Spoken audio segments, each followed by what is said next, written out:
Nous sommes le 26 avril 1986. Il est 1h25 lorsque le centre de coordination des pompiers de Pripyat reçoit de nombreux appels.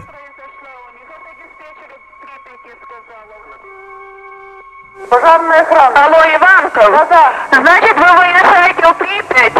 Алло? Да, я слышу. На атомную станцию выезжаете. Там 3-й, 4-й блок горит крыша. Алло, Полесская? Да. Вы, значит, выезжаете на атомную станцию, там горит крыша 3-го, 4-го блока. À la suite d'une immense explosion à la centrale de Tchernobyl, le réacteur numéro 4 de la centrale est fracturé par le choc. Un incendie très important s'y déclare, tandis qu'une lumière au reflet bleu se dégage du trou formé.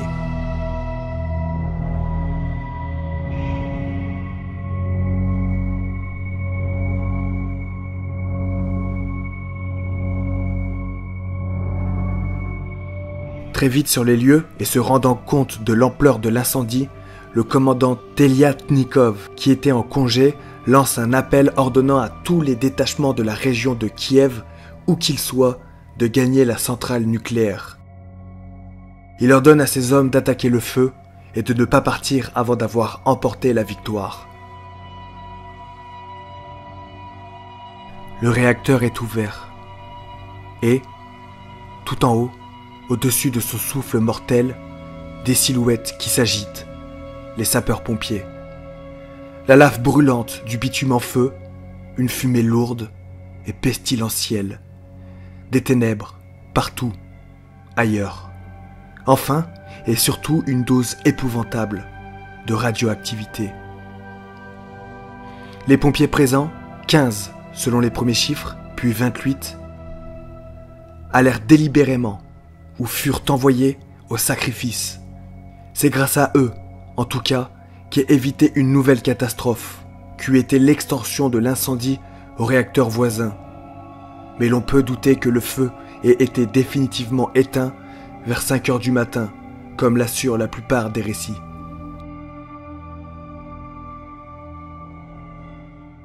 Pendant ce temps, les pompiers continuent de lutter contre l'incendie. Tous se font irradier, souvent sans s'en rendre compte, du moins la première heure.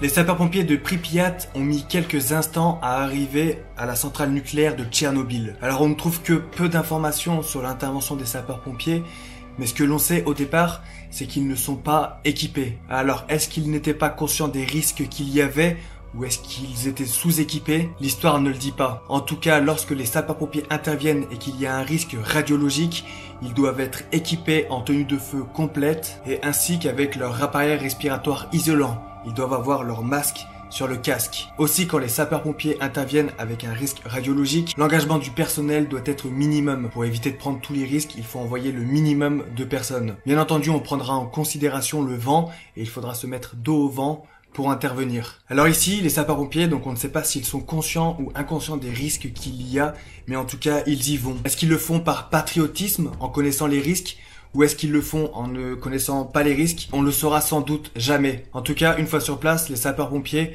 commencent à s'apercevoir des risques qu'ils encourent. Certains d'entre eux sont pris de nausées, mal de crâne, certains vomissent. Il n'y a plus de doute, les sapeurs-pompiers sont contaminés. Alors, qu'ont fait les sapeurs-pompiers lors de cette catastrophe, la catastrophe de Tchernobyl? Dans un premier temps, leur objectif était de protéger les autres réacteurs. Dans une centrale nucléaire, il y a plusieurs réacteurs. Là, c'est le 4e réacteur qui a explosé. Et comme l'incendie se propageait, leur mission, leur objectif, c'était de protéger les autres réacteurs. Et donc, grâce à eux, il n'y a pas eu de 2e explosion, voire 3e explosion. Ils ont vraiment protégé les autres réacteurs. Et ce, au péril de leur vie. Bien entendu, l'eau ne doit pas être en contact avec les objets radioactifs. Et c'est pourquoi, dans ce cas, comme il y a eu l'explosion et que les objets radioactifs sont dispersés un peu partout, il y avait vraiment un risque. Quelques heures plus tard, les sapeurs-pompiers ont réussi à maîtriser l'incendie. Cela ne veut pas dire qu'ils l'ont éteint. En effet, les objets radioactifs, quant à eux, étaient toujours en combustion. Il était impossible alors de l'éteindre, puisqu'on peut pas l'éteindre avec l'eau. Et du coup, les sapeurs-pompiers ont fait appel à des hélicoptères. C'est des hélicoptères qui sont arrivés et qui ont jeté du sable sur les déchets radioactifs qui étaient alors en combustion. La mission était alors de recouvrir ces éléments en combustion. D'ailleurs, il y a un de ces hélicoptères qui s'est crashé, tuant l'équipage à l'intérieur. Donc les personnes les plus contaminées par la radioactivité sont forcément les sapeurs-pompiers, c'est eux les premiers sur intervention, et bien sûr tous les opérateurs qui travaillaient dans la centrale nucléaire. Donc les premiers intervenants ont été évacués à l'hôpital le plus proche pour être ensuite évacués à Moscou. Et beaucoup d'entre eux, si ce n'est pas tous, sont décédés. Alors concernant les chiffres des décès, il y a très peu d'informations. C'est une catastrophe qui a eu lieu il y a maintenant plus de 30 ans et il y a très peu d'informations, tout simplement parce que à cette époque-là, le gouvernement n'a pas voulu donner les informations exactes. Donc quand je fais mes recherches, et j'ai passé beaucoup d'heures à rechercher, on tombe, donc c'est une grosse, très grosse fourchette entre 15 personnes décédées et moins d'1 million. Bien sûr, on parle là des conséquences des radiations. Personne n'est mort à cause de l'explosion. Toutes les personnes qui sont décédées, ce sont à cause des radiations. Donc des heures, voire des jours, des semaines, des années plus tard. Il y a un chiffre qui revient assez souvent, c'est le nombre 31.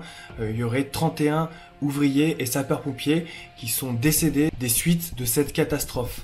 C'est le chiffre à proprement dit officiel, en tout cas le seul que j'ai pu trouver sur internet. Sur cette intervention, qui a duré du coup plusieurs jours, l'incendie a duré quelques heures, mais bien sûr pour recouvrir tous les éléments radioactifs avec du sable, il a fallu 8000 soldats, des militaires, et sapeurs-pompiers. Donc là, ce sont vraiment des personnels qui se sont sacrifiés parce qu'ils connaissaient particulièrement les risques. Donc la plupart de ces pompiers, de ces militaires, sont arrivés pour ensabler du coup ces éléments radioactifs qui étaient toujours en combustion. Bien sûr, tous ces sapeurs-pompiers, tous ces militaires ont été irradiés. J'ai trouvé sur internet que 1 sur 5 était décédé avant 2005 et que 90% des survivants souffrent de maladies suite aux radiations. Vous voyez, donc je vous parlais des sapeurs-pompiers qui ont été évacués à l'hôpital juste après l'intervention. 5 heures du matin, dans la salle des machines, le feu est maîtrisé. De nombreux sapeurs-pompiers ont déjà dû être évacués, atteints de nausées et la peau brûlée. 17 d'entre eux vers le centre médical local. Ils seront dirigés dans la soirée vers Moscou. Les premiers pompiers arrivent sur les lieux en moins de 10 minutes. Mais réalisent rapidement qu'ils se trouvent devant une situation peu ordinaire. Avec les moyens dérisoires dont ils disposent pour intervenir dans des conditions aussi exceptionnelles, ils se battent comme ils peuvent dans cet environnement apocalyptique. Des renforts accourent des villes voisines, avec le sens aigu du devoir et la touche patriotique qui les caractérise. Ces hommes vont tout donner d'eux-mêmes de la manière la plus courageuse. Plusieurs heures durant, ils vont évoluer dans ce milieu hautement radioactif dont les effets ne se font pas sentir sur le coup. Complètement occultés par l'enfer des flammes qui cernent de toutes parts, et vers 5 heures du matin, c'est bien leur courage qui l'emporte. L'incendie principal est maîtrisé. Voilà, donc je vous laisse imaginer l'apocalypse. Les pompiers font face aux flammes et bien entendu aux radiations.